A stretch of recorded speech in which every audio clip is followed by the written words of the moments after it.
ito ay rated SPG. Striktong patnubay at gabay ng magulang ang kailangan. Maaaring may masiselang tema, lengguwahe, karahasan, sexual, horror o droga na hindi angkop sa mga bata.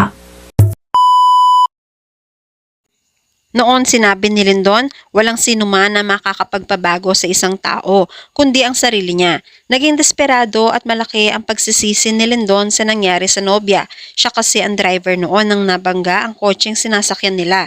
Naiisip ni Lindon, isa siyang doktor, pero hindi niya nagawang iligtas sa kapahamakan ng nobya. Wala man siyang kasalanan pero siya ang nasisisi ng mga taong nagmamahal kay Emily. Sa pagkawala ni Emily ay nawala ng direksyon ng buhay ni Lindon. Ayaw niyang tanggapin na siya ang dahilan kung bakit nawala ang minamahal. Sobrang sakit ang nararamdaman niya.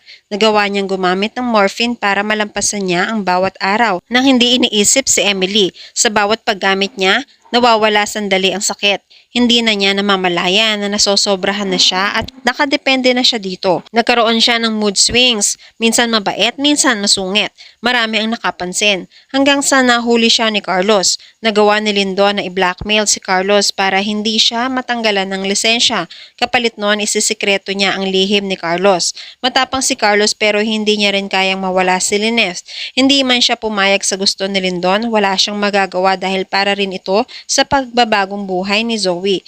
May tumutulong kay Lindon para makapagbagong buhay. Nangako rin siya kay Emily na magbabago na siya dahil yun ang alam niyang ikakasaya ng kanyang nobya.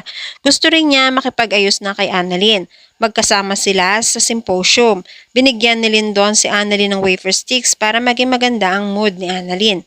Samantala, galit na galit si Robert kay Moira. Ininsulto kasi ni Moira ang waitress ng restaurant. Nakikita niya na ngayon ang ugali ni Moira na hindi niya nakita noon. Isang sinungaling, matapobre at palaaway si Moira.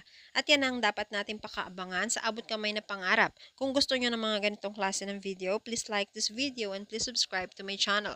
At pakihit mo na rin ang notification bell para ma-update ka kung meron tayong mga bagong uploads. Maraming salamat sa inyong panonood. Paalam!